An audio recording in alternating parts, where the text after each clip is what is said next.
Bueno, damos gracias al Señor de que en la Biblia encontramos toda la información que Dios quiere que sepamos referente a los acontecimientos finales, ¿vale? Yo tengo encima de la mesa, me gustaría que me fueran, por ejemplo, pásame. Esta Biblia que yo tengo aquí, es una Biblia muy poco conocida, que se conoce como la Biblia de la profecía. Es una Biblia que es igual que todas las Biblias del mundo, evidentemente, pero es una Biblia que tiene estudios sobre temas proféticos y tiene muchísimos esquemas, muchísimas fotografías, muchísimos estudios, libro por libro, de todas y cada una de las profecías que aparecen en la Biblia. Aparece el porcentaje de cada profecía, del material profético en cada libro, las profecías más importantes. Si en algún momento quieren seguir profundizando en este tema de las profecías, pues les recomiendo esta Biblia. Es muy poco conocida, yo no sé ni cómo la conseguí, pero es una Biblia que está muy bien para estudiar todo el tema profético. Después también traje un libro que es una auténtica joya, de hecho es muy viejito, de los años 50. Para mí es el mejor libro que existe para estudiar escatología. Ahora tenemos una definición de la palabra escatología. Este libro lo escribió Dwight Pentecost y se llama Eventos del Porvenir. Es un libro excelente porque tiene una particularidad, y es que él presenta las distintas interpretaciones sobre pasajes bíblicos. Generalmente yo tengo docenas y docenas de libros de Daniel, de Apocalipsis, de escatología bíblica, y lo que ocurre es que el autor de ese libro te presenta su postura teológica. Pero sin embargo, este autor es muy bueno porque te dice, hay personas que este pasaje lo interpretan así, así, así. Y hay otras personas que lo interpretan así, así y asado. Y te dice qué versículos se pueden utilizar para defender una postura teológica, qué versículos se utilizan para defender otra. Entonces es un libro extraordinario. Yo me imagino que se puede conseguir este libro en el día de hoy, pero es el mejor. Sinceramente, de todos los que yo tengo, es el mejor. Luego yo les voy a recomendar, esto es un material, sí, no te preocupes. Después, con el paso del tiempo, sería bueno que ustedes se fueran haciendo con algo de material para tener en casa, ¿no? Para que ustedes sean autodidactas y puedan estudiar la Biblia por sí solos. Yo les voy a recomendar 2 diccionarios. Este es uno de ellos, Nuevo Diccionario Bíblico Ilustrado. Es un diccionario bíblico muy bueno, que además contiene muchas fotografías y muchos gráficos, muchísima información. Es un diccionario extraordinario, muy, pero que muy bueno. Y después hay otro que yo suelo utilizar mucho, que es este también, que se llama el diccionario Vine, pero este ya se centra más en explicación de palabras griegas y hebreas. Te dice dónde aparecen esas palabras, cómo se han traducido, y es un diccionario muy práctico a la hora de decir, bueno, esta palabra realmente ¿qué significa? ¿Cómo se tradujo esta palabra en este libro? ¿Cómo se tradujo en otro momento de la historia en otro libro? Es un libro extraordinario. Y luego tengo todo el Nuevo Testamento con el texto griego. Ustedes saben que el idioma griego es un idioma tremendamente rico, y a veces una palabra traducida no explica exactamente lo que se quiso decir en un principio. Entonces este es un volumen extraordinario, porque antiguamente venían 6 volúmenes, en 6 tomos, pero ahora lo han hecho en uno solo, y entonces se titula Comentario al texto griego al Nuevo Testamento. Durante estas próximas clases les iré recomendando diferentes libros para que ustedes tengan material muy bueno a la hora de conocer el tema de la escatología. Tenemos aquí en la pizarra una explicación, una definición de la palabra escatología, una palabra que parece muy raro, pero que no es tan complicada. La escatología bíblica, ¿vale?, es la rama de la teología. Teo es Dios, eología es palabra. Es la rama de la teología que trata de los acontecimientos finales. Escatos significa último, logos, palabra o estudio. Entonces es el estudio de las palabras que tienen que ver con los últimos tiempos. Yo sé que no es una palabra que se suele utilizar habitualmente en nuestro vocabulario de cada día, pero para que ustedes sepan que cuando hablamos de escatología no estamos hablando de nada raro, sino es la rama de la teología que estudia los acontecimientos finales. Hay parte de la teología que estudia la figura de Dios, hay parte de la teología que estudia la angelología, todo lo que tiene que ver con el mundo de los ángeles, con los demonios y todo eso. Hay parte de la teología que tiene que ver con la salvación, etcétera, etcétera. Pero la parte de la teología que estudia los acontecimientos finales se llama escatología. En este caso, escatología bíblica. ¿De acuerdo? Entonces, es muy, muy importante que nos demos cuenta de un principio que funciona a la perfección. Y es que la Biblia se interpreta a sí misma. Esa es una regla de oro que hay que tener siempre presente. Lo que usted a lo mejor está leyendo en Daniel y no entiende, te vas a lo mejor al Apocalipsis y lo entiende, o viceversa. Vamos a hacer una prueba antes de entrar ya en materia, para explicar un par de capítulos muy fundamentales y necesarios de entender para poder entender el resto del tema de la escatología, para que ustedes se den cuenta lo importante que es entender otras cosas del libro de Daniel para poder interpretar adecuadamente el libro del Apocalipsis. Vamos a hacer un ejemplo. Vamos a ir, por ejemplo, al capítulo 13 del libro del Apocalipsis. El último libro de la Biblia, concretamente en el capítulo 13, los primeros versículos, vamos a leerlos para los hermanos que nos están escuchando. Apocalipsis 13, del 1 al 2. Y se van a dar cuenta que si ustedes no tienen una base bíblica para poder interpretar estos textos, ustedes no van a entender absolutamente nada. Que es lo que les suele pasar a mucha gente. Que cuando se quieren meter a estudiar escatología bíblica, como no tienen una base, el libro de Apocalipsis les aburre y entonces lo dejan para más adelante porque no entienden nada. Apocalipsis 13:1 dice: me paré sobre la arena del mar y vi subir del mar una bestia. Fíjense el dato que nos da aquí. Tenía 7 cabezas y 10 cuernos. Y en sus cuernos 10 diademas. Y sobre sus cabezas un nombre blasfemo. La bestia que vi era semejante a un leopardo. Sus pies como de oso. Y su boca como boca de león. Y concluye el versículo 2 diciendo que el dragón le dio 3 cosas. Le dio poder, le dio su trono y le dio grande autoridad. Ahora, está bien claro que este animal no existe. No hay ningún animal que se parezca a un leopardo, pero que cuando observa sus pies es como un oso y cuando habla es como un león. Entonces uno dice, esto no se puede interpretar literalmente. Detrás de esto hay un lenguaje simbólico. Cada animal, cada cosa que aquí nos proporciona el texto, tiene que significar algo, y como no sé lo que es ese algo, no entiendo el pasaje. Entonces lo que la gente hace es que lo descarta y ya digo, lo deja para más adelante. Entonces, lo primero que vamos a estudiar esta tarde es la figura o la imagen del rey Nabucodonosor. Y nos vamos al capítulo 2 del libro de Daniel. Leí estos versículos de Apocalipsis 13 para que os deis cuenta que si ustedes no entienden el pasado, no pueden entender el futuro. Entonces, en Daniel capítulo 2, es un capítulo extraordinario porque nos habla acerca de un sueño que el rey de Babilonia, en este caso Nabucodonosor, tuvo. Y entonces él dice que él quería saber su interpretación. Pero cuando él se reúne con todos los magos, sátrapas y adivinos de su corte, él les dice algo. Quiero que ustedes me interpreten el sueño que he tenido. Quiero saber lo que significa. Pero lo primero que quiero es que me digan qué fue lo que soñé.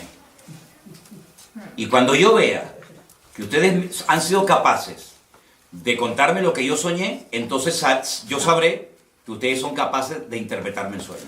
Claro, esto nunca se había pedido. Las personas que estaban a su alrededor en la corte le dijeron, pero rey, ¿cómo te vamos a interpretar el sueño si no nos lo cuentas? Cuéntanos el sueño y nosotros te diremos lo que significa. Y él dijo, de eso nada. Si no me cuentan el sueño y a continuación su interpretación, los mando a matar a todos.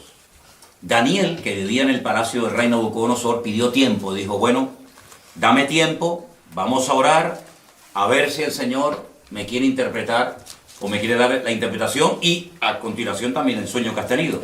Vamos a Daniel capítulo 2. Después de orar y de buscar al Señor intensamente en oración, el Señor le reveló a Daniel lo que había soñado y lo que significaba ese sueño. Estamos en Daniel capítulo 2, versículo 27. Daniel capítulo 2, versículo 27. El misterio que el rey demanda, ni sabios, ni astrólogos, ni magos, ni adivinos lo pueden revelar al rey. Así de claro. Esto es imposible. Porque jamás en la historia había ocurrido que un rey quiere que le cuenten primeramente el sueño y después la interpretación. Pero hay un Dios en los cielos, el cual revela los misterios, y él le ha hecho saber al rey Nabucodonosor lo que ha de acontecer en los postreros días. He aquí tu sueño y las visiones que has tenido en tu cama. Versículo 29. Estando tú, oh rey, en tu cama, te vinieron pensamientos por saber lo que había de ser en lo porvenir. Y el que revela los misterios te mostró lo que ha de ser. Y a mí me ha sido revelado este misterio, no porque en mí haya más sabiduría que en todos los vivientes, sino para que se dé a conocer al rey la interpretación y para que entiendas los pensamientos de tu corazón. Daniel no está atribuyendo ninguna gloria para sí mismo, sino que él lo que está dejando bien claro es que no hay hombre alguno en la tierra que sea capaz de interpretar esto, ni siquiera él. Pero sin embargo él exalta y levanta la figura de su Dios y dice, pero hay un Dios en los cielos que lo sabe todo, que lo conoce todo. Ahora, la interpretación del sueño es algo impresionante, porque te vas a dar cuenta de que Dios es el que conoce y revela la historia cuando Él quiere y como Él quiere. Escucha la interpretación del sueño. Versículo 31.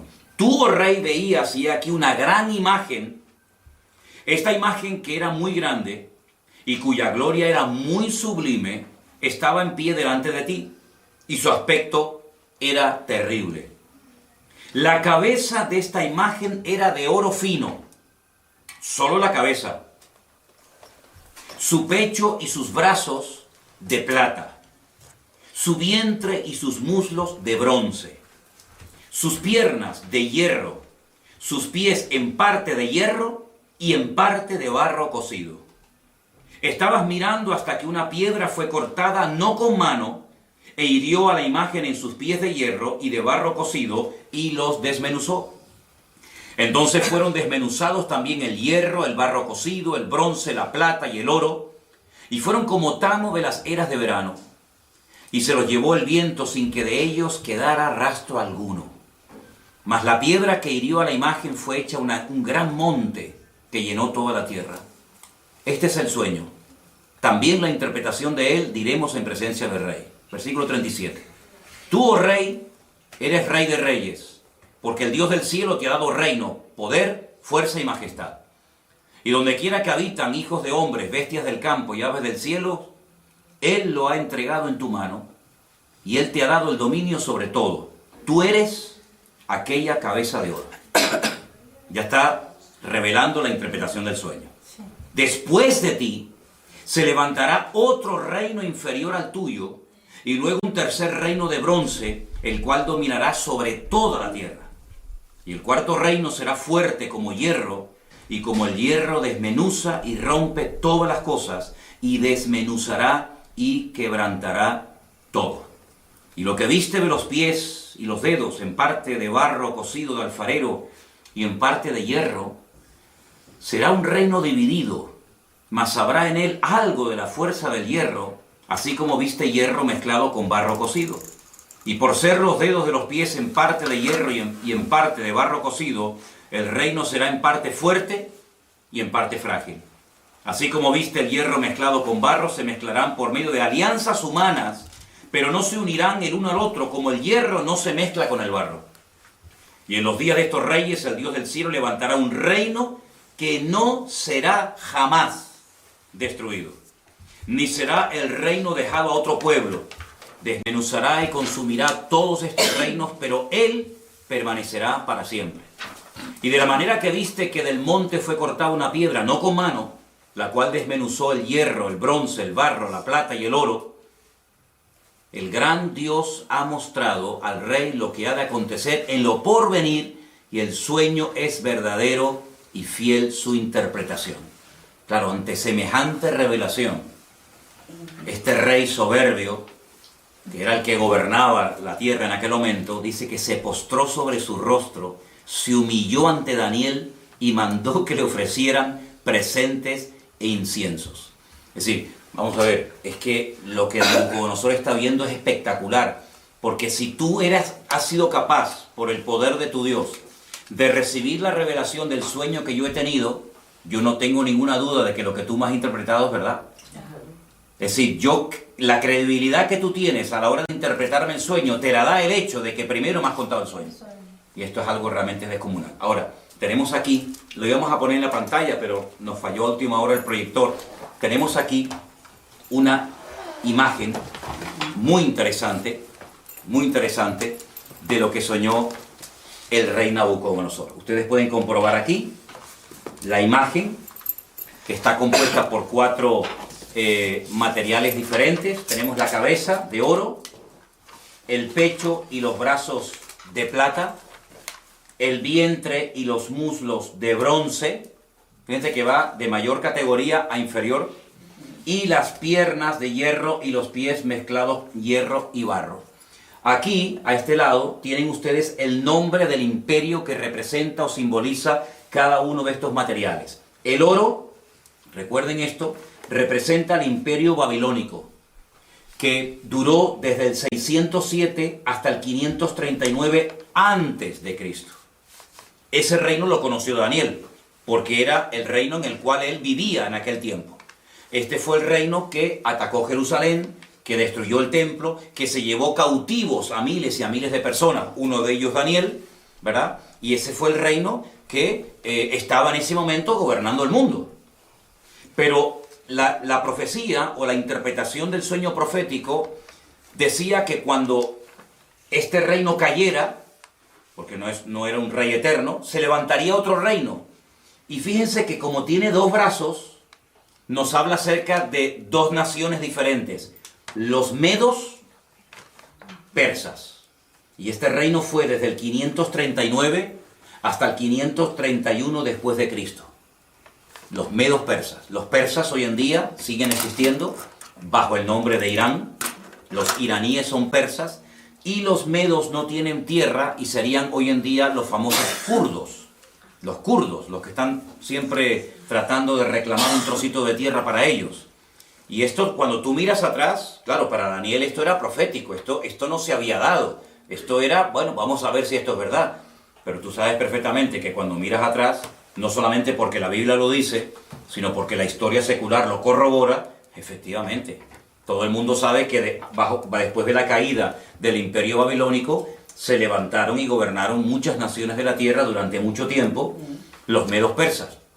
Pero ese imperio, que también lo conoció Daniel, pues cayó y se levantó un tercer imperio que lógicamente ya Daniel no pudo conocer, porque si no, este hombre ¿cuántos años va a tener? ¿Ve? Este imperio, que era el imperio de los griegos, del cual habla mucho la Biblia en el libro de Daniel, iría desde el 331 hasta el 168 antes de Cristo, y está representado por el vientre y los muslos de bronce, ¿vale? Y el rey más famoso de este imperio, sin lugar a dudas, fue Alejandro Magno, del cual indirectamente también habla la Biblia, y lo vais a ver en otras profecías y en otros capítulos del libro de Daniel. Pero el imperio... Perdón, ¿de sí. bronce o de cobre? ¿Perdón? ¿De bronce o de cobre? De bronce. Ahí pone cobre. De cobre. ¿Dónde está? Aquí, mira. Sí, bueno, pero bronce. Es bronce. Bronce. ¿Ok? Ese imperio, aunque fue un imperio muy importante que ejerció una influencia tremenda, prueba de ello es que el Nuevo Testamento se escribió en el idioma de esta gente, en el idioma de los griegos, ¿vale? Ese imperio cayó, y hay cosas muy interesantes que contar acerca de ese imperio. Y se levantó un cuarto imperio que está representado por las piernas de hierro, y fue un imperio que casi duró 1000 años. Tense en cuenta que de todos los miembros del cuerpo humano, el miembro más largo son las piernas. Y por eso las piernas representan al imperio romano. Pero hay dos piernas, y así como había dos brazos que representan a los medos y a los persas, también había dos partes del imperio romano muy importantes, Oriente y Occidente, ¿vale? La capital del imperio romano en Oriente, ¿cuál era? Constantinopla. Y la capital del imperio romano en Occidente era Roma, ¿vale? Este fue el imperio del Nuevo Testamento. Este es el imperio que conoció Cristo, que empezó en el 476 hasta el 900 y pico, después de Cristo. De todos los cuatro imperios que aquí se menciona en la Biblia, que iban a aparecer a lo largo de la historia de la humanidad, el único que encontramos en el Nuevo Testamento es el imperio de los romanos. Estos tres ya habían desaparecido en la época de Cristo. El babilónico, el medo-persa y el griego ya no existían, aunque lógicamente dejaron mucho de su influencia. Y bueno, todavía se pueden ver vestigios y ruinas y monumentos de estos imperios, pero que desaparecieron antes de Cristo. El Antiguo Testamento, la Tanaj, como se llama en hebreo, nos relata la historia del imperio babilónico, nos relata la historia del imperio medo-persa, pero no dice absolutamente nada del tercer imperio, que es el imperio de los griegos. No tenemos información en nuestras Biblias sobre el imperio griego. Pero en el Concilio de Trento, siglo XVI, ¿vale? Concilio de Trento, siglo XVI, la Iglesia Católica, a través del Papa de turno, decidió por su cuenta y libre albedrío, meterle 7 libros más al Antiguo Testamento. Y uno de esos libros, yo les recomiendo que lo lean. Se llama Primera de Macabeos y Segunda de Macabeos. Por eso si alguien te dice, oye, ¿por qué la Biblia de ustedes tiene 66 libros y la de los católicos tiene 72? ¿Es que ustedes le han quitado libros?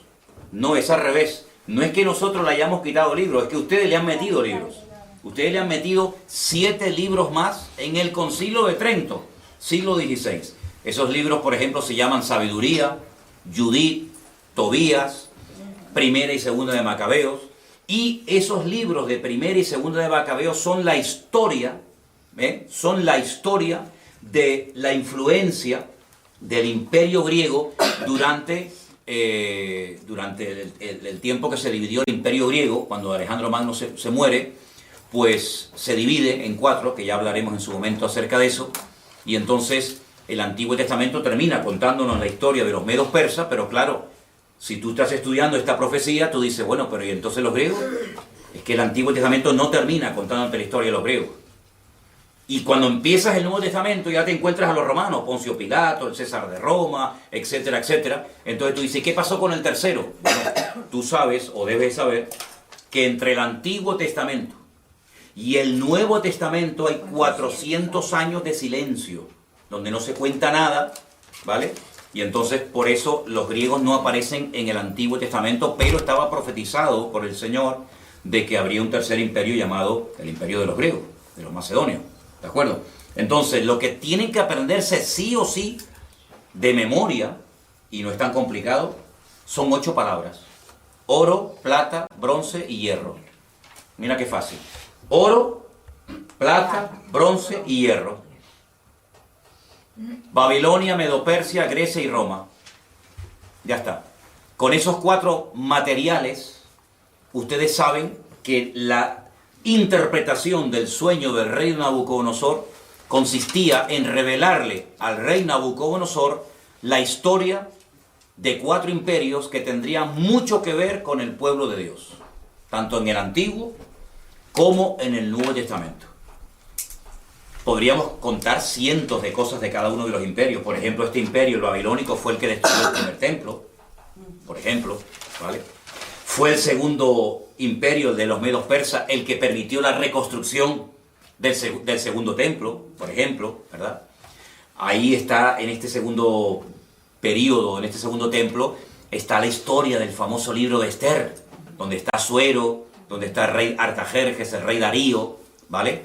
El rey Ciro. Todo eso ocurre bajo el gobierno de los medos persas, el segundo imperio que hubo, ¿vale? Hay muchas cosas que se pueden contar acerca de cada uno de estos imperios. Fue el cuarto imperio el que, por así decirlo, inventó el sistema de muerte más despiadado y humillante del mundo, que es la crucifixión, y era el que estaba profetizado que emplearían con la figura de Cristo. Por eso el Mesías no podía haber nacido antes del Imperio Romano, porque prácticamente no existía la crucifixión, ¿vale? Fue el Imperio griego, con su cultura y su filosofía y su idioma tremendamente rico, el que utilizó el Señor para la traducción de la Biblia por primera vez. La primera vez que se tradujo la Biblia, el Antiguo Testamento, ¿vale? El Nuevo Testamento aún no estaba escrito, fue en el idioma griego. Y esa versión se conoce como la versión o la Biblia de la Septuaginta. Porque se llevaron a 70 intérpretes de la Biblia a la ciudad de Alejandría, y allí se les pidió que tradujeran la Biblia. Y esa primera traducción se llamó la Biblia de la Septuaginta. ¿De acuerdo? Ahora bien, esta imagen fue un sueño que tuvo el rey Nabucodonosor. Ahora pueden entender ustedes la soberbia de este rey cuando le dice Daniel: tu reino es solamente la cabeza de oro. Pero cuando tu reino caiga, se levantará un segundo, un tercer y un cuarto imperio. Pero si ustedes siguen leyendo el libro de Daniel, se van a dar cuenta que en el capítulo 3, él manda a construir una imagen toda de oro, desde la cabeza hasta los pies, como diciendo: yo no reconozco, yo no acepto, por mucho que se haya humillado y por mucho que haya reconocido que el Dios de Daniel era el verdadero. Hay un momento en el que él reflexiona y dice: ¿cómo? ¿Que va a haber un segundo imperio, un tercero y un cuarto? De eso nada. Él manda a construir una estatua de oro. Les voy a leer unos versículos simplemente del capítulo 3. El rey Nabucodonosor, verso 1, hizo una estatua de oro cuya altura era 60 codos, su anchura era de 6 codos, la levantó en el campo de Dura, en la provincia de Babilonia. Un atentado contra la revelación divina, como diciendo: toda la estatua va a ser de oro porque mi reino va a durar eternamente y para siempre. Y ese fue el gran milagro de aquellos 3 jóvenes que dice la Biblia que no quisieron postrarse ante la imagen de oro y fueron arrojados dentro de un horno de fuego, y el Señor los salvó milagrosamente de la muerte. Y otra vez el rey Nabucodonosor cae de rodillas y reconoce que el Dios de estos chicos es el Dios verdadero. Pero bueno, vendrán otros momentos en los que demostrará su soberbia y su orgullo, porque a pesar de las cosas tremendas que está viendo, él sigue, como decimos aquí, R con su actitud, ¿no? De no querer reconocer las cosas. Entonces, queda claro la interpretación de este sueño. Queda claro, ¿no? ¿Vale? Los 4 imperios ya forman parte de la historia. Pero ¿qué es lo que ocurre? En el capítulo 2 del libro de Daniel es donde aparece este sueño con su correspondiente interpretación. Pero, a su vez, Daniel también tiene un sueño. En el capítulo 7. Entonces vamos al capítulo 7 del libro del profeta Daniel y vamos a leer algunos versículos en esta tarde. ¿Los hermanos de Bélgica nos están escuchando bien? Ok, perfecto. Les mandamos un saludito a todos los hermanos de Bélgica. Y a todos los que nos están viendo de muchas partes, hermanos de Estados Unidos y de México y de muchos lugares. Que el Señor les bendiga a todos. Daniel capítulo 7. Y van a ver lo importante que es entender la interpretación de este sueño que tuvo Daniel para poder entender los primeros versículos que leímos en esta tarde de Apocalipsis capítulo 13, donde no se entendió nada, pero vais a ver qué importante. Daniel capítulo 7, voy a pedirles a algunos de ustedes que lea un versículo, yo leo el siguiente, pero tienen que leerlo fuerte porque estamos grabando, ¿de acuerdo? Daniel 7:1. En el primer año de Belsasar, rey de Babilonia, tuvo Daniel un sueño. ¿Ven? Ya no está Nabucodonosor como rey, ahora es Belsasar, pero sigue estando el reino de Babilonia. Tuvo un sueño y visiones de su cabeza mientras estaban en su lecho.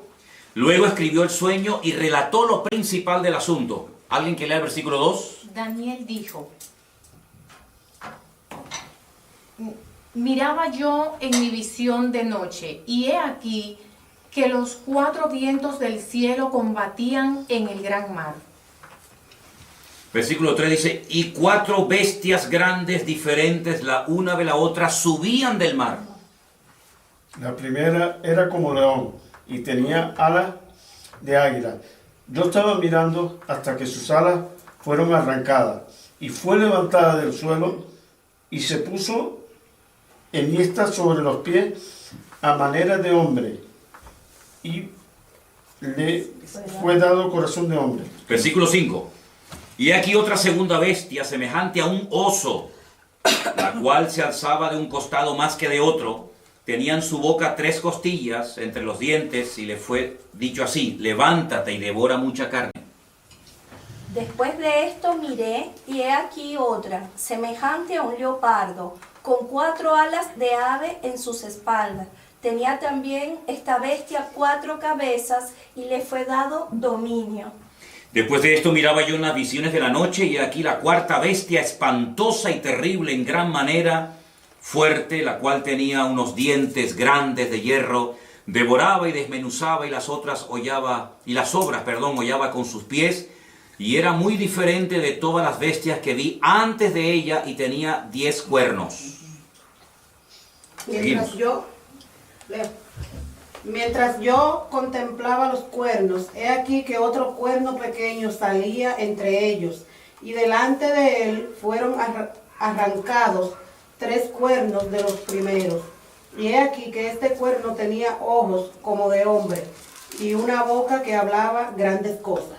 Estuve mirando hasta que fueron puestos tronos, y se sentó un anciano de días, cuyo vestido era blanco como la nieve, el pelo de su cabeza como lana limpia, su trono llama de fuego, y las ruedas del mismo fuego ardiente. Un río de fuego procedía y salía de delante de él. Millares de millares le servían, y millones de millones asistían delante de él. El juez se sentó, y los libros fueron abiertos. Yo entonces miraba a causa del sonido de las grandes palabras que hablaba el cuerno, miraba hasta que mataron a la bestia, y su cuerpo fue destrozado y entregado para ser quemado en el fuego. Había también quitado a las otras bestias su dominio, pero les había sido prolongada la vida hasta cierto tiempo. Estamos en el versículo, 13. ahora el 13. Miraba yo en la visión de la noche, y aquí con las nubes del cielo venía uno como hijo de hombre, que vino hasta el anciano de días y le hicieron acercarse delante de él. Y le fue dado dominio, gloria y reino, para que todos los pueblos, naciones y lenguas lo sirvieran.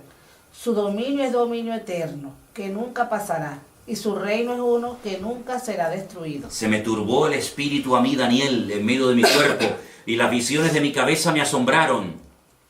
Me acerqué a uno de los que asistían y le pregunté la verdad acerca de todo esto, y me habló, y me hizo conocer la interpretación de las cosas. Escuchen. Estas 4 grandes bestias son 4 reyes que se levantarán en la tierra. Primer dato interesante, verso 18. Después recibirán el reino los santos del Altísimo, y poseerán el reino hasta el siglo, eternamente y para siempre. Entonces tuve deseo de saber la verdad acerca de la 4ª bestia, que era tan diferente de todas las otras.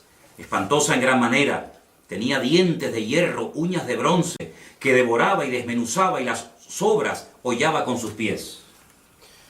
Asimismo, acerca de los 10 cuernos que tenía en su cabeza, y del otro que le había salido, delante del cual habían caído 3, y este mismo cuerno tenía ojos y boca que hablaba grandes cosas, y parecía más grande que sus compañeros. Y veía yo que este cuerno hacía guerra contra los santos y los vencía.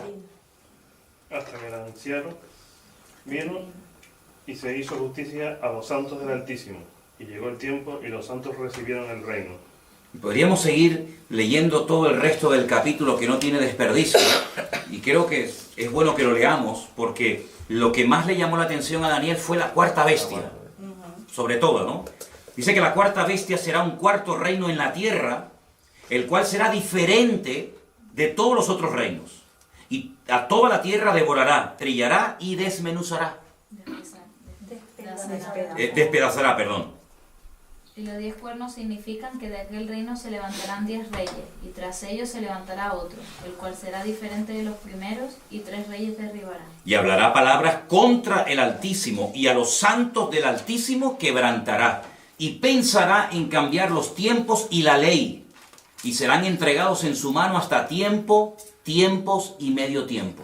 Pero se sentará el juez y le quitarán su dominio para que sea destruido y arruinado hasta el fin.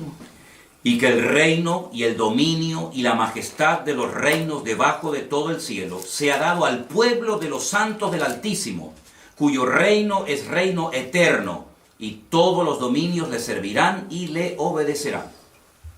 Aquí fue el fin de sus palabras. En cuanto a mí, Daniel, mis pensamientos me turbaron y mi rostro se demudó, pero guardé el asunto en mi corazón. Tremendo las visiones y los sueños que esta gente tenía, ¿verdad? Ya el primer sueño del rey Nabucodonosor quedó interpretado. Ahora vamos a interpretar, vamos a decir qué es lo que significan estas 4 bestias que ustedes tienen aquí en la imagen. No sé si se verán bien, porque depende de donde estén sentados, se ve mejor o peor. Primer animal que vio Daniel, un león con alas. Un león con alas. Segundo animal que ve, un oso con 3 costillas en la boca y dice que está apoyado sobre una pierna más que de otro. Luego, ahí hay una falta de estabilidad tremenda. Tercer animal que ve, un leopardo con 4 cabezas. Y la cuarta bestia que ve, una cabeza, 10 cuernos, terrible, espantosa, destructiva, sin piedad, sin misericordia, y fue algo que le espantó tanto a Daniel que él más que nada quería saber qué significaba, qué representaba la cuarta bestia. Ahora, la interpretación de qué representan estos animales es exactamente la misma que la interpretación del capítulo 2 de Daniel. La cabeza de oro representaba a Babilonia, ¿sí o no? Sí. Al lado de la cabeza pongan el león con alas, representa también a Babilonia. Es lo mismo. Lo que pasa que Daniel, como siervo de Dios, ve la ferocidad de los reinos, mientras que, digamos que Nabucodonosor, como rey, lo que ve es la grandeza de los reinos, el oro, la plata, etcétera, etcétera, ¿no?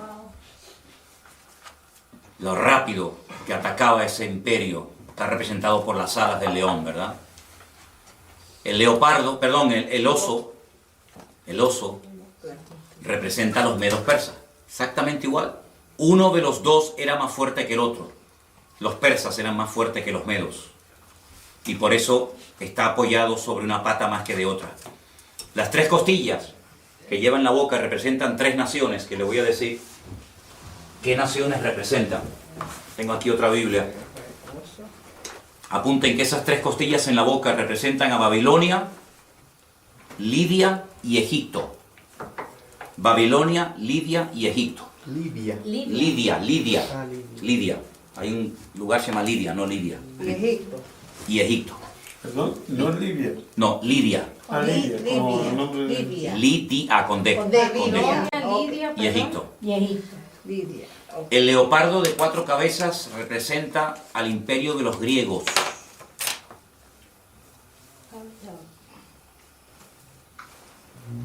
El imperio de los griegos. Tengo que ponerle aquí al móvil batería, porque si no, no me voy a quedar sin batería. Un dato que les quiero dar, y apúntelo porque es muy importante tener en cuenta a la hora de querer interpretar correctamente la profecía. Las cabezas son imperios y los cuernos son naciones. Eso es un dato muy importante que tienen que tener en cuenta si quieren interpretar lo que es el tema profético. Las cabezas siempre son reinos y los cuernos, naciones. Naciones o pueblos. ¿Vale? ¿Ok? Y la cuarta bestia representa a Roma, el imperio romano. La de los 10 cuernos. 10 cuernos, pero una cabeza. Una cabeza, exacto. Esa misma bestia la van a ver en el Apocalipsis con los 10 cuernos, pero con 7 cabezas, en vez de con una. ¿Vale? Ya explicaré por qué. Representa a Roma. A Roma. Pero no se olviden que la Biblia dice que de esa bestia, o de ese territorio que ocupó esa bestia de Roma, saldrán 10 cuernos, 10 naciones. Y de esas 10 cuernos sale uno, que es lo que llaman el cuerno pequeño, que hablaba blasfemias contra los santos del Altísimo, que le hacía guerra a los santos del Altísimo y los vencía. Ahora, en ese momento, los santos del Altísimo no eran los cristianos. La iglesia ni existía. La iglesia ni había nacido. Estamos cientos de años antes de Cristo, ¿vale? Por lo tanto, está haciendo una referencia directa a los ataques que recibirían los santos en aquel momento, que era el pueblo de Israel, ¿vale? Para saber ubicar cada cosa en su sitio. Entonces tenemos que el oro y el león con alas es Babilonia. Es lo mismo, pero visto desde 2 puntos de vista diferentes. Uno como estadista, que es lo que era el rey Nabucodonosor, otro como profeta. El oso es medo-persa, exactamente igual que la plata del pecho y lo de los brazos. El bronce, que representa a los griegos, que está representado por el leopardo de 4 cabezas. ¿Por qué? Porque cuando muere Alejandro Magno, su imperio se divide en 4. Apunten estos 4 nombres, son un nombre un poquito raro, pero es bueno que los anoten. Lisimaco, Seleuco, Ptolomeo y Casandro. Lisimaco, repito, sí, voy despacio, perdón. Lisimaco, me hacen así los hermanos, me hacen así. Lisimaco, Seleuco, Ptolomeo y Casandro. ¿Eso qué era? Eso eran los 4 generales que se repartieron el territorio que le perteneció a Alejandro Magno, que muere a la edad de 30 años cuando él intenta reconstruir la ciudad de Babilonia. ¿Ok? ¿Puedes repetir el tercero? A ver. Ptolomeo. Ptolomeo, Casandro, Seleuco, Silimaco, sí, pero Ptolomeo, Casandro, Seleuco y Lisimaco. Recuerden ese nombre Seleuco, porque ustedes van a oír mucho del imperio griego, que tiene que ver mucho con Israel, de los famosos seleucidas.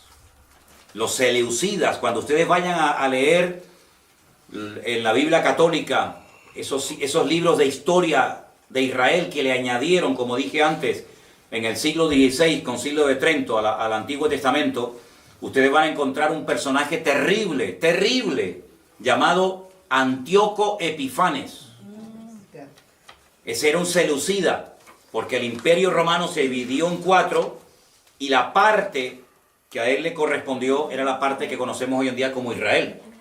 Y este es el que coge un cerdo y lo sacrifica en el altar en el templo de Jerusalén. Porque podríamos hablar mucho, largo y tendido, acerca de las estrategias de estos 4 imperios. Por ejemplo, el primero destruyó el templo. Él no quería que hubiera ningún templo más que el de ellos. Pero el segundo imperio manda a construir el templo. El tercer imperio no lo destruye, pero lo profana. Y el cuarto imperio lo vuelve a destruir. Entonces son las distintas estrategias de Satanás a lo largo de la historia, de cómo él ataca al pueblo de Dios. Uno lo destruye, a otro intenta que se asimilen a la cultura de los griegos. De hecho, el templo en la época de los griegos se había convertido en una especie de gimnasio, donde tenían sus ídolos y sus estatuas, ¿te dan cuenta? Entonces todo esto es muy interesante que lo sepa. Y la cuarta bestia es nada más y nada menos que Roma, ¿sí? Vamos a ponerles aquí, los hermanos, para que sigan viendo el estudio, ¿ok? De acuerdo. Les voy a poner aquí una imagen. Aquí tienen ustedes, por ejemplo, ¿ves? Al oso, ¿veis? El oso con las 3 costillas en la boca representa a los medos persas, ¿sí? Vamos a ver si puedo ponerles otras imágenes, porque a veces, como dice el refrán, una imagen vale más que 1000 palabras, ¿no? Tenemos, por ejemplo, miren esta imagen de este... Aquí tenemos el león. El león con las alas. ¿Quién era el león con las alas? Babilonia. Ahí lo tenemos. Bueno, en algunos lugares, aquí en Santa Cruz, hay edificios que en lo alto tienen un león con alas. De hecho, hay una compañía de seguros. Hay una compañía de seguros que su símbolo es el león con alas. Y hay edificios de los antiguos masones en Santa Cruz de Tenerife que aparecen en las fachadas y en las azoteas leones con alas, porque se identifican con el imperio de Babilonia. La palabra Babilonia viene de Babel, que significa confusión. Esa famosa torre de Babel, allí se estaba construyendo. ¿Y cuál era la capital en aquel tiempo de esta gente? Pues era Nínive, a donde quería mandar el Señor a su siervo, el profeta Jonás, ¿no? Entonces, vamos a ir otra vez a Apocalipsis capítulo 13 y vamos a cambiar las palabras que aparecen ahí por los nombres de los imperios. Y vas a ver cómo lo vas a entender ahora perfectamente. Al principio, Apocalipsis 13, 1 y 2, lo leímos y nadie entendió nada. Ahora vas a ver que lo vas a entender perfectamente con esta pequeña explicación que te he dado. ¿Alguien que me lea los 2 primeros versículos, por favor? Me paré sobre la arena del mar y vi subir del mar una bestia que tenía 7 cabezas y 10 cuernos, y en sus cuernos 10 diademas y sobre sus cabezas un nombre blasfemo. Ok, ahora vamos a sustituir el nombre de los animales por los imperios que representan. Vuélvelo a leer otra vez, por favor. Ustedes allí en Bélgica y los hermanos que nos ven por ahí, inténtenlo hacer en casa, pero cambiando el nombre del animal y sustituyéndolo por el imperio que representa o simboliza. Ok, otra vez. Me paré sobre la arena del mar y vi subir del mar una bestia. En otro versículo que ya les daré, el mar representa las naciones. ¿Vale? Tenía 7 cabezas, 10 cuernos. En sus cuernos 10 diademas, sobre sus cabezas un nombre blasfemo. Y la bestia que vi era semejante a... Un leopardo. ¿Y quién es el leopardo? El imperio griego. Griego. Griego. La bestia que vi era semejante, se parecía a un griego. Sus pies, es decir, la forma como se movía, la forma como actuaba, era como de un persa, de un medo persa. Y la forma como hablaba o se comunicaba o se expresaba como un babilónico. Entonces hay una mezcla, porque ven que el león es Babilonia, el leopardo es Grecia, el oso son los medos persas y la bestia es Roma. Pero ahora ya no es un animal el que representa un imperio, sino que ahora es una mezcla, lo que representa a esta última bestia, y esta bestia de la cual se está hablando aquí en Apocalipsis 13, es el anticristo. En Apocalipsis capítulo 13, ya lo estudiaremos en su momento, se habla de 2 personajes. Una bestia, que es el anticristo, y otra bestia, que es el falso profeta. Otro personaje completamente diferente. Digamos que el anticristo va por la línea política, es el político de turno, el que gobierna, y el falso profeta es el que se encarga, digamos, de lo religioso, de lo espiritual, por decirlo de alguna manera. Entonces uno dice, bueno, si el anticristo, o la bestia, como se lo llama en el Apocalipsis, es semejante a un leopardo o a un griego, uno tiene que indagar y estudiar fuera de la Biblia cómo era el estilo de vida de la gente griega. Y uno dice, era gente que le daba una importancia tremenda al aspecto físico. Miren la cantidad, yo no sé en otros países, pero alrededor de nuestra iglesia hay 7 gimnasios y todos llenos. Es decir, es un hombre que le va a dar una importancia tremenda a la imagen, al aspecto físico. Es interesante. Una persona que se va a cuidar, una persona que va a dar una imagen atractiva, una imagen llamativa, porque así eran los griegos, se cuidaban hasta decir basta. Pero cuidado porque eran bisexuales la mayoría de los griegos. Les gustaba tanto las mujeres, como los hombres, como los niños, como los animales, como lo que apareciera. Estamos viviendo en unos tiempos donde hoy en día hay mucha gente que dice, no, a mí me gustan las mujeres, me gustan los hombres. Terrible. Eran hedonistas, es decir, el placer como meta. El placer como objetivo. Pasarlo bien, disfrutar de la vida, sean drogas, sea sexo, sea lo que sea. Así eran los griegos. Eran gente culta.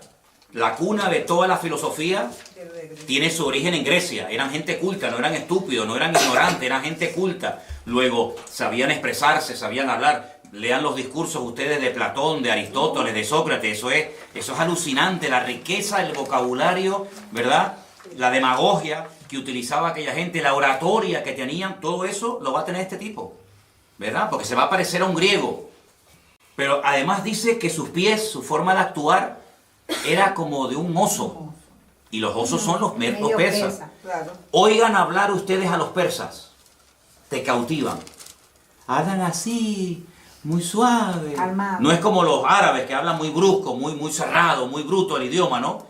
El persa es muy suave en su forma de hablar, muy tranquilo, te cautiva. ¿No han visto los gatitos persas, lo lindos que son? ¿Eh? Son así los persas, son cautivadores, son seductores, te atrapan, su forma de ser es impresionante. Pero dice la Biblia que su boca es como la de un león, destructivos a más no poder. Entonces te das cuenta que es una mezcla de culturas, es una mezcla de pueblos, de influencias del pasado. Te das cuenta lo importante que es saber lo que significan los animales del Antiguo Testamento, claro. Porque si no, no te enteras a la hora de interpretar el Nuevo. Pero hay un dato muy importante. La última parte del versículo 2 dice que el dragón, y el dragón en la Biblia, ¿quién es? Satanás. Es uno de los muchos nombres que recibe Satanás en la Biblia. Dragón, Satanás, diablo, serpiente antigua, etc. El dragón o Satanás le dio poder, su trono, una sede de gobierno y grande autoridad. Sería interesante preguntarnos dónde está la sede de gobierno mundial, o por lo menos europea, de Satanás hoy en día. Porque cuando estudiemos las iglesias del Apocalipsis, ustedes van a ver que hay un mensaje a una iglesia, y a esa iglesia le dice el Señor, yo sé dónde ustedes tienen su congregación. Ustedes tienen la iglesia, ustedes se congregan donde hoy por hoy Satanás tiene su trono. Pero Satanás no tiene hoy en día su trono allí. Entonces tú te vas a dar cuenta de que las naciones que se van a unir en los últimos tiempos para apoyar al anticristo son naciones que surgen del antiguo territorio del Imperio Romano. Y entonces uno tiene que estudiar la historia y preguntarse, ¿y los romanos qué parte del mundo conquistaron? ¿América? No. ¿Oceanía? Tampoco. Los romanos conquistaron toda Europa, todo el norte de África y Oriente Medio. Por eso ven dos piernas, porque una pierna representa un continente y la otra pierna representa la otra parte, África y Occidente. Qué curioso que el único continente del mundo que se ha unido militarmente, económicamente, políticamente, etcétera, etcétera, etcétera, ¿cuál ha sido? Europa. Europa hace años se enfrentó en una guerra donde murieron 65 millones de personas, donde franceses, alemanes, ingleses, austríacos, polacos, todos se odiaban. Sin embargo, hoy en día son amigos y se sientan todos a comer en la misma mesa. Hubo una primera guerra mundial donde murieron millones de personas. Es decir, el único continente donde se han llevado a cabo 2 guerras mundiales ha sido Europa. Y sin embargo, hoy en día se han unido y hay una sede de gobierno hoy por hoy en Europa que está desde donde nos están viendo ahora mismo nuestros hermanos de Bélgica, allí en Bruselas, desde donde está la sede de gobierno europeo, y lo que se aprueba ahí afecta para bien o para mal al resto de Europa. De hecho, los españoles, los franceses, los alemanes, etcétera, tienen sus eurodiputados, sus representantes en ese lugar donde se dictan leyes de todo tipo. Entonces se dan cuenta de que lo que antes era un sueño o algo imposible, que incluso tuviéramos una moneda en común, los alemanes, los franceses, los italianos, los belgas, los portugueses, los griegos, etc., hoy en día es una realidad, ¿verdad? El euro, Europa, hasta nuestro nombre, hasta el nombre de nuestro continente tiene nombre de mitología griega. Estudien, vean, yo no lo voy a decir, pero estudien ustedes, indaguen quién fue Europa. ¿Quién fue Europa? ¿De dónde viene el nombre Europa? Era parte de la mitología de la historia griega. Entonces se dan cuenta que el imperio griego ha caído, pero la influencia griega sigue estando hoy en día, vamos, entre nosotros de una forma tremenda, tremenda.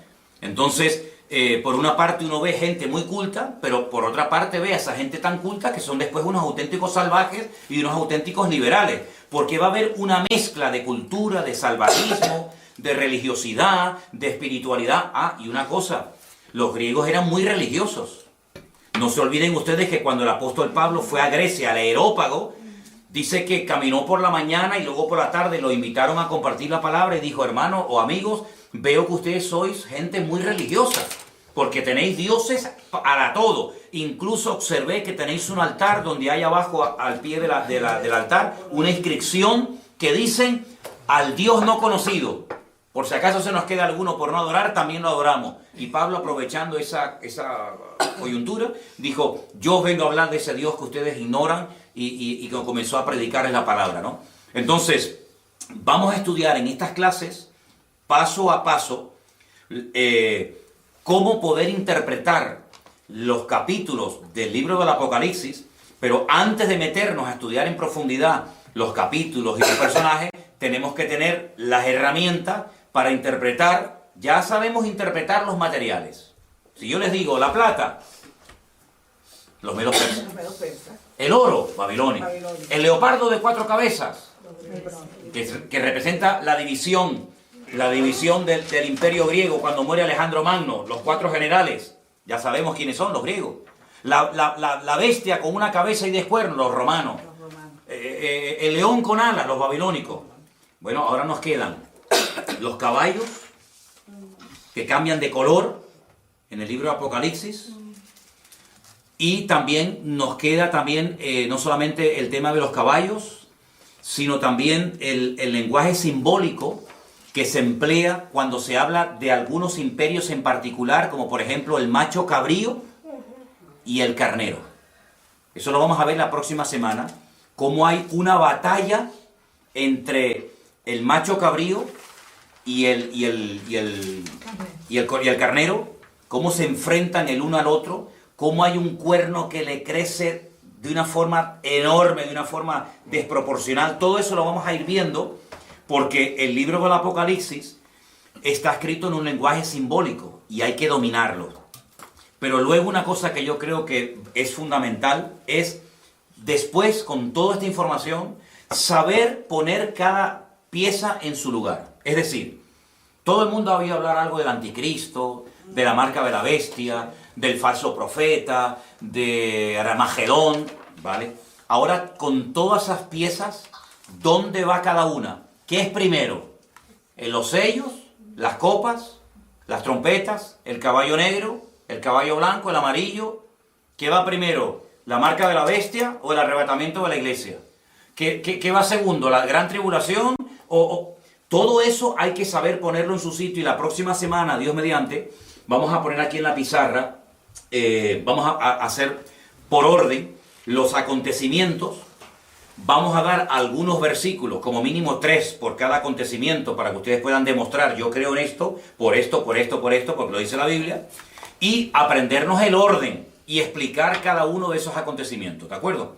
Entonces, yo quiero darles lugar ahora para que si hay alguna pregunta de lo que yo he explicado esta tarde, que es básico y elemental para poder profundizar en otros textos de la Biblia, cualquier pregunta que tengan, la hagan ahora, que quede grabada, que también quede grabada la respuesta, y así de esa manera, pues, si algo no ha quedado lo suficientemente claro, que lo pregunten ahora, ¿de acuerdo? A ver, ¿alguien tiene alguna pregunta sobre el material que hemos dado en esta tarde, por favor, con toda libertad, la pueden hacer ahora, ¿sí?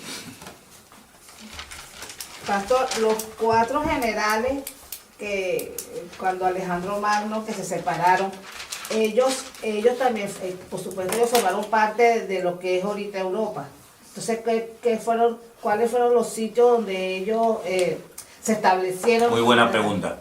Los 4 generales que se encargaron de administrar el territorio que había sido previamente conquistado por Alejandro Magno, se repartieron diferentes zonas. Unas zonas tocaba Europa. Yo lo voy a decir exactamente el próximo día, ¿sí?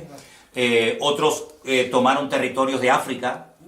Otros territorios tomaron, por ejemplo, lo que sería Palestina y Siria y Jordania. Entonces, eso es muy importante porque de uno de esos cuatro viene el anticristo.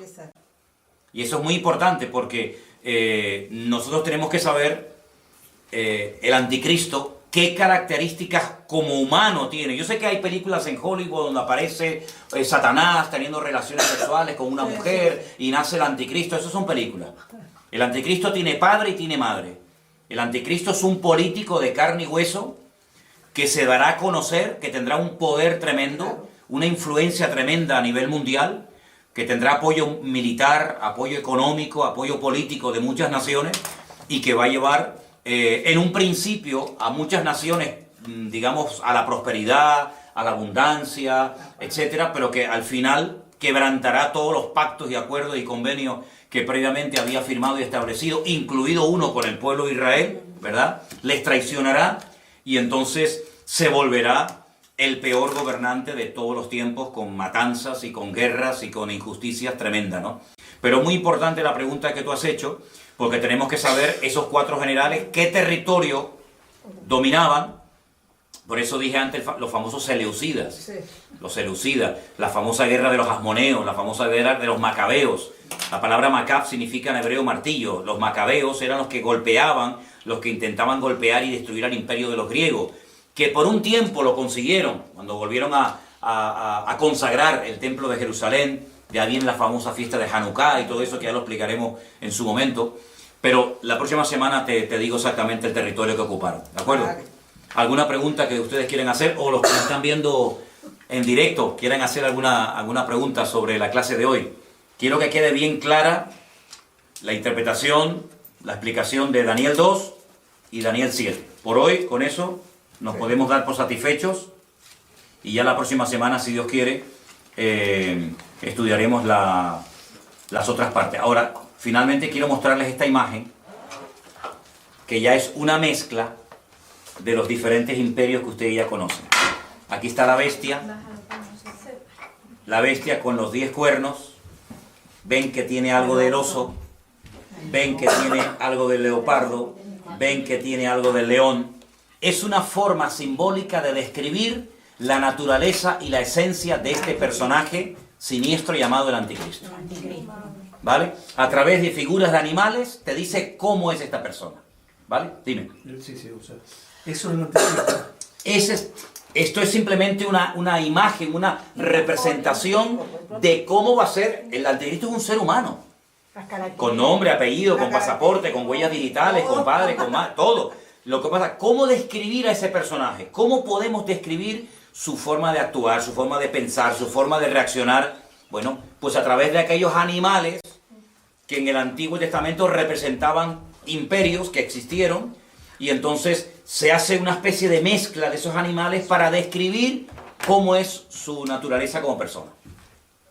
¿Sí? ¿Quedó claro? ¿Sí? ¿Ok? ¿Alguna pregunta más? La otra bestia y el dragón irán por separado, pero tendrán, claro, estarán interconexionados con... Totalmente. Con la misma... Sí, la primera bestia del Apocalipsis 13, que surge del mar, dice en el versículo 1, vi subir del mar una bestia, y la describe. La otra, la del versículo 11, dice, después vi otra bestia que subía de la tierra, y tenía cuernos semejantes a los de un cordero, pero hablaba como un dragón. Son 2 bestias diferentes, pero están, vamos, totalmente unidas. vinculadas, se apoyan mutuamente, porque dice que esta bestia, el falso profeta, como se le llama, hace que adoren y que sigan a la primera bestia, pero lo curioso es que después la primera bestia destruye a la segunda bestia. Primero se apoyan y luego se matan entre ellos, que es lo que muchas veces hemos visto. Los cananeos, aquellas 7 naciones de Canaán, eran los filisteos, los amorreos, en fin, todas las naciones se odiaban, se mataban entre ellos, pero cuando tenían un enemigo en común, se unían para hacer fuerza, para pelear contra Israel, pero luego después entre ellos se mataban, y entre ellos se odiaban, ¿no? Como por ejemplo pasa hoy en día en el mundo árabe, que se odian entre ellos, se matan entre ellos, pero luego cuando tienen que pelear con un enemigo más poderoso que ellos, se unen, pero es como el barro con el hierro, que dice que así como no pega, se quieren unir naciones que tienen un enemigo en común, pero en el fondo no dejan de odiarse, ¿no? Y de matarse el uno al otro, ¿no? Tremendo. ¿Vale? Y por ejemplo, sí. En este caso, ahora se va a firmar el 14 de mayo, que se cumple justamente el tiempo de independencia de creación de Israel, este movimiento ecuménico que se está haciendo con que se quiere firmar ahora en mayo con el Papa, el Vaticano. ¿No sería simbólicamente la representación así de este falso profeta? Bueno, vamos a ver en la Biblia qué nos dice la Biblia acerca del falso profeta. La Biblia nos habla muchísimo, nos da datos muy interesantes, porque claro, vamos a ver, uno dice, bueno, el anticristo, vale, tiene que venir. Pero bueno, ¿cómo reconocemos a este señor? Si ya está, si no está, ¿de dónde tiene que venir? ¿Cómo es? ¿Cómo no es? La Biblia te da un montón de información, porque si no, ¿para qué me dice que va a venir el anticristo si no me dice cómo va a ser y cómo tengo que reaccionar? El falso profeta. Sí, va a venir un falso profeta y tal, que parece un cordero a priori, pero que luego cuando habla es un demonio. Pero ¿cómo puedo reconocerlo? La Biblia nos da unos datos hasta de cómo se visten, hasta de cómo se van a vestir, cómo van a actuar. Entonces, claro, con todos esos datos, tú los analizas y comienzas a descartar. Bueno, estas características las cumple, por ejemplo, este sector o esta religión, ¿sí o no? No, entonces esto no puede ser. ¿Y estas características pegan con esta religión? Pues no. ¿Y estas características que me dice aquí la Biblia pegan con esta? Dice, ostras, pues sí, pega muchísimo. Porque además te dice hasta dónde va a tener su sede de gobierno. Exacto. Desde dónde van a gobernar. Entonces, claro, ante estos datos, uno que vamos a suponer que uno es imparcial, ¿no? Y uno dice, bueno, yo quiero saber, ¿esta gente quiénes son? Pues tengo que coger a los budistas, tengo que coger a los musulmanes, tengo que coger a los hinduistas, tengo que coger a los católicos, tengo que coger a todo el mundo, y por descarte tengo que ir seleccionando y diciendo, bueno, pues las características que me proporciona la Biblia pegan más con esta gente que con aquellos. Entonces todo eso lo vamos a ver porque la Biblia, y sobre todo el Apocalipsis, se escribió para darnos información, no para confundir. Claro. Darnos información en un lenguaje simbólico, pero que cuando tenemos las herramientas, como ustedes ya hoy pueden interpretar el Apocalipsis capítulo 13 muchísimo mejor que hace una hora. ¿Por qué? Porque ya sabes lo que representan los animales. Hace una hora no tenías a lo mejor ni idea. Pues cada semana tú vas a tener un montón de datos. Es como una plantilla, ¿no? Yo la pongo encima del texto y digo, el dragón significa esto, la bestia significa lo otro. Y te vas a dar cuenta de que vas a disfrutar, porque ahora sí que lo entiendo. Ahora sí que lo entiendo. ¿Y el anticristo y falso profeta que será? ¿Musulmán? No se sabe si es de religión, europeo. Vamos a verlo. Sí, la Biblia lo dice. Como también dice que una de las señales será que se unirán 4 potencias y una de ellas desaparecerá, será convertida a polvo. Yo lo puedo traerlo más claro, pues. Bueno, de lo que hemos leído esta tarde habla de 4 imperios que se levantarían, que finalmente serían destruidos y al final se levantaría un imperio eterno. Y claro, uno se pregunta, ¿y el imperio eterno cuál es? ¿Es que no va a ser destruido nunca? Años diciendo, Señor, una de las señales va a ser que cuando se empiezan a unir 4 potencias, esas potencias, ¿cuál será? No, más de 4 se van a unir, porque todavía no hemos entrado. Claro, es que ustedes quieren saber todo de golpe. Pero cuando vayamos, por ejemplo, al libro del profeta Ezequiel, claro, falta para eso. El profeta Ezequiel te habla de God, Magog, Mesed y Tubal. Porque estamos hablando de bestias, estamos hablando de animales. Pero ahora vamos a entrar a naciones. Y bueno, ¿quién es God? ¿Dónde está God hoy en día? ¿Dónde está Mesec? ¿Dónde está Tubal? Entonces uno tiene que decir, bueno, esas naciones antaño tenían un nombre, pero hoy en día siguen siendo las mismas con otros nombres. Hay naciones que se siguen llamando hoy en día exactamente igual que como se llamaban en la Biblia. Por ejemplo, Siria. Chifre. Siria siempre se ha llamado Siria, siempre. Egipto siempre se ha llamado Egipto. Pero hay naciones que existen hoy en día con otro nombre, pero que uno tiene que conocer cómo se llamaban en la Biblia esas naciones para saber decir, ah, mira quiénes son. Mira quiénes son. Los famosos ismaelitas. Hoy en día nadie se llama ismaelitas, pero son 10 naciones. El Señor le dijo a Abraham, 10 naciones saldrán de tu hijo Isaac. Perdón, de tu hijo Ismael. ¿Y quiénes son los árabes? Porque después hay un lío con esto. Uno dice, bueno, los árabes, ¿quiénes son los árabes? Que hay mucha gente que no sabe ni quiénes son los árabes. Hay gente que tiene en común el Corán y una religión, pero no son árabes. Por ejemplo, los egipcios no son árabes. O los marroquíes, ¿no? Los egipcios no son árabes. Los iraníes no son árabes. Tú le dices a un iraní que es un árabe y lo estás insultando. Él te dice, yo soy persa, yo no soy árabe. Pero es que leen el Corán, sí, pero es que ellos son... No, y luego dentro de la misma religión hay ramificaciones que se odian. Están los suníes, están los chiíes. Sí, uno de Arabia Saudí no tiene nada que ver con un iraní, pero el iraní tiene que ir a Arabia Saudita, porque ahí está la Meca. ¿Y Marruecos? Marroquí tampoco. Los marroquíes tienen en común el idioma, pero son bereberes, que también es otra cosa, que también hay que conocer quiénes son los bereberes y todo eso, ¿no?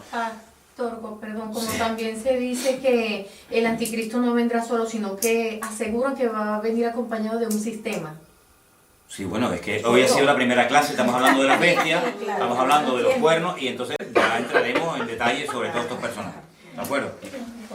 Aquí tengo otra fotografía, es que por fotografía le puedo poner miles, ¿no? Otra fotografía también de la bestia, con los cuernitos, no se olviden del famoso cuerno pequeño, voy a ver si la puedo poner un poquito más grande para que la puedan ver. Por favor, repasen los apuntes que hoy han tomado nota, repasen los apuntes. La próxima semana seguiremos estudiando. ¿Les parece bien esta hora? 7 de la tarde los martes. Sí. Okay. Oramos al Señor, somos despedidos. Sé que es mucho material, sé que es mucha información, pero poco a poco, tomen nota que el Señor les dará sabiduría y memoria para retener todo esto. Oramos, hermanos. Te damos muchas gracias, Padre Celestial, por esta primera clase que hemos podido tener. Te pedimos que sea de bendición todos estos estudios cada semana.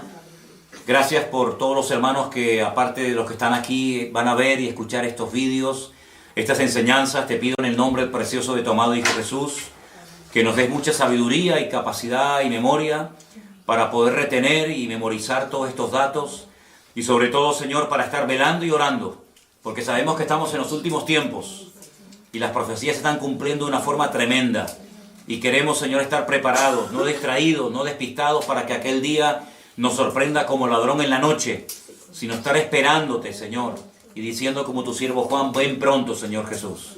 Gracias por esta primera clase, te damos gracias por los que la han podido ver y participar de ella, y te rogamos, Señor, que tú traigas bendición y conocimiento